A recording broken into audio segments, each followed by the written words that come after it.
Hey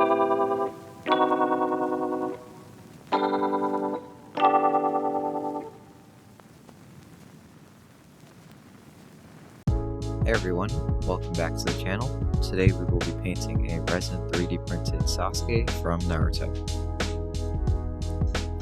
I don't want to use my airbrush anymore for priming and glossing my prints, so I bought a spray-on primer and gloss varnish, and they both work pretty well. The fumes for both of them are pretty strong though, so I used them outside.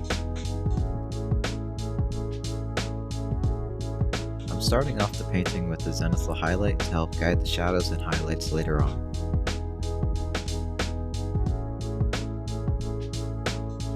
For the first layer of the skin tone, I'm using medium flesh. I'm not using this paint as a highlight or shadow, I'm giving full coverage to all the prints.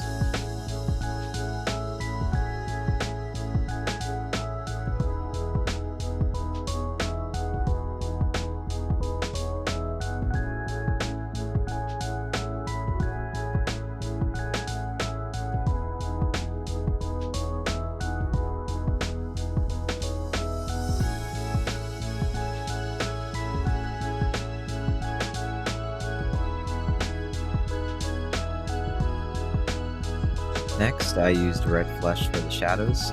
As shown, I'm spraying from below the print.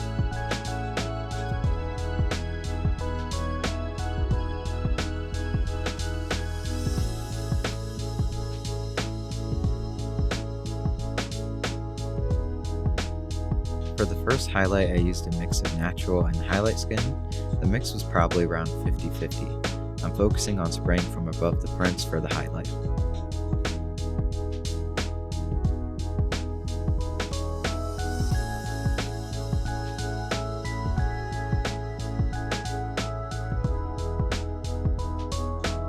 To finish off the skin tone, I'm doing another highlight with only highlight skin this time.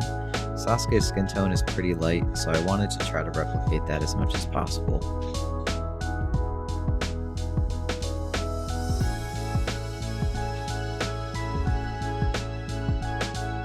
Sasuke's shirt, shoes, and part of his arm sleeves are blue. I used magic blue from the army speed paint set for all those parts.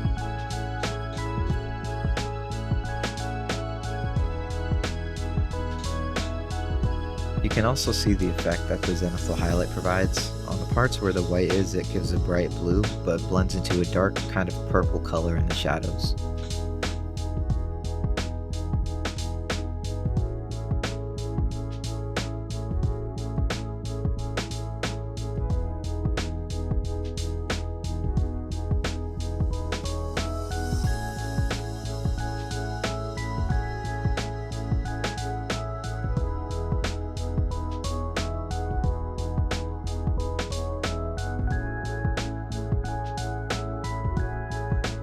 His shorts, sleeves, and the inside of his shirt are all a light gray, but they look white, so I used this white speed paint, and it actually came out looking like a light gray, so I just stuck with it because it looked good.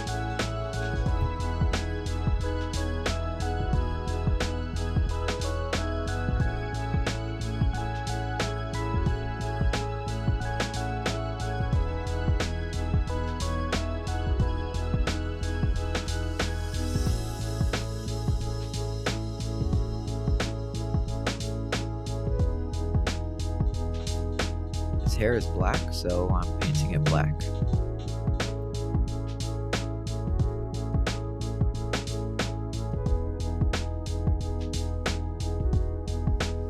Sasuke's side bag is a dark blue, so I use this cloudburst blue from the army speed paint set. He also has a rear bag that's a tan type of color, so I use this Citadel flesh paint from the base set. He's also holding a kunai, so I used this silly putty to mask off his hand and airbrushed on this metal colored paint. The left side of his body has the curse mark, so I'm using this matte varnish to seal and protect my paint before I fill in the curse mark. The curse marks are pretty small, so I thought this would help for when I eventually make a mistake in filling them in. I then got a little carried away and decided I wanted to put the varnish on everything.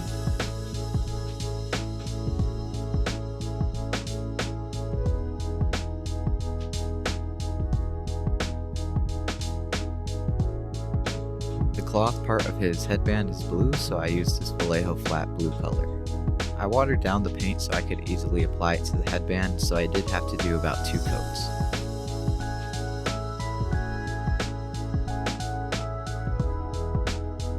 For the metal part of his headband, I used this Vallejo silver color.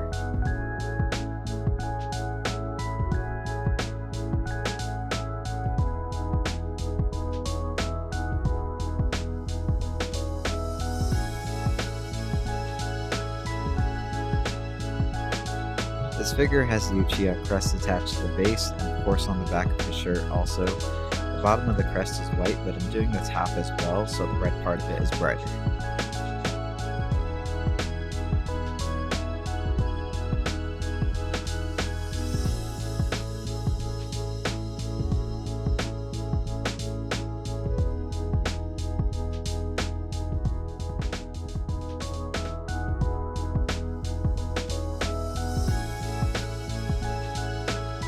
I use this Vallejo blood red paint to get a bright red.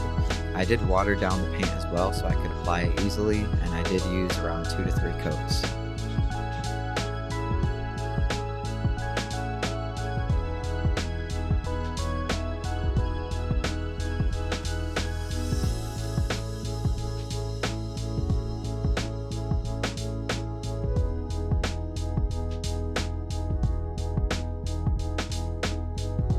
Part of the base has the snake attached, which is purple, so I use this purple from the Army Speed Paint set. The rest of the stand is gray, so I use Gravelord Gray for the base coat.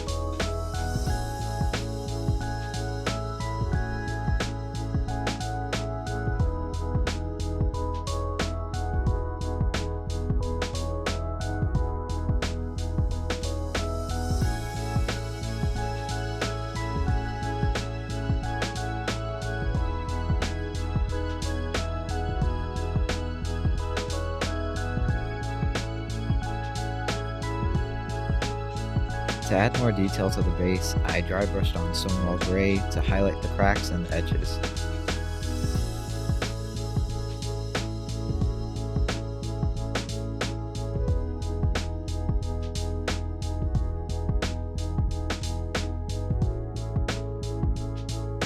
I then started to fill in the snake's eye, and I used this green, which I didn't really like, so I decided to try a different green.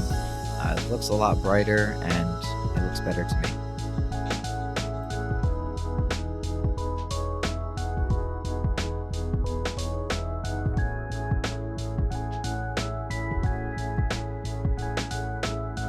To finish off the base, I just wanted to deepen some of the cracks, so I used this Black Templar Citadel paint to make them darker.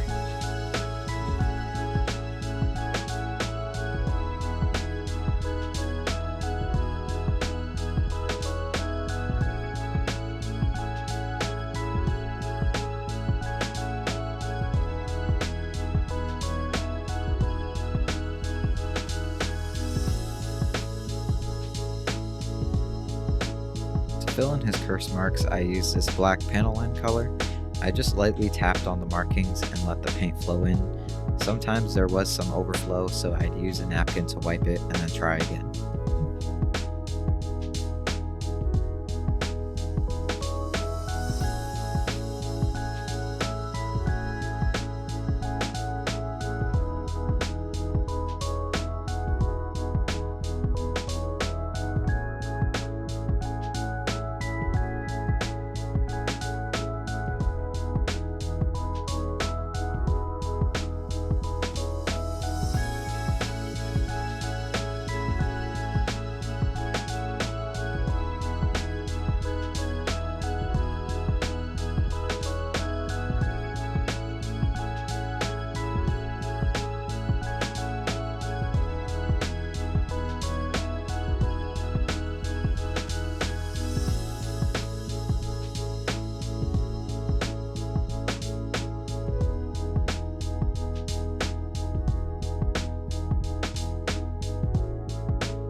Here I'm starting the details on his face. I'm filling in his eyebrows and then the border around the eyes.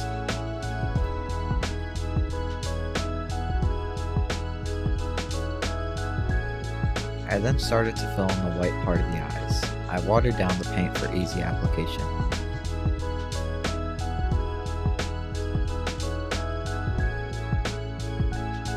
I made the border around the iris and then painted it with the same red I used for the Uchiha crest earlier. I finished it off by adding the pupils. I know the Sharingan eyes have more detail, but if I tried to do that, I'd mess it up, and you also probably wouldn't really be able to see it with the naked eye.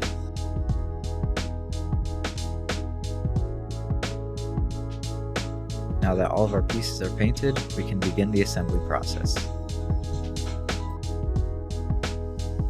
I hope you guys enjoyed the video up to this point. If any of you watching would like to further support me, you can follow me at FiguresForged3D on TikTok and Instagram. Links for my socials are in the description.